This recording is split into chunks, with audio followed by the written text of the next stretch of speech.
Look at me. About to go in and do some work. We will be on at 4 a.m. Eastern. I'm alone in the elevator. 1 a.m. Pacific. Squeaky doors. Let's go. Okay, it's almost that time.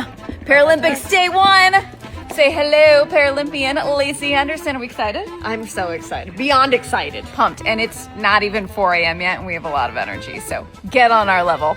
Good morning. CNBC, 4 a.m. We'll see you there. Day 1, Paralympic Games. Woo! Andiamo! Gotta learn the Italian.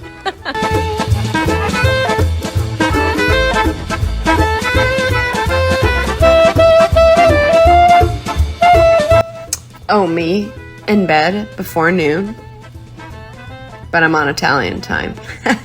Anyways, the Timbers play tonight. We are sending our pre-match meditation. The guys get that on the road when they're on the road, and I stay anyways, so we know this routine.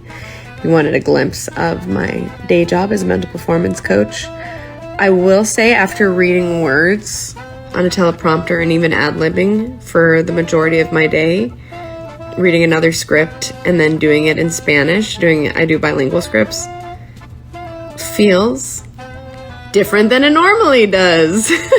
Go Timbers.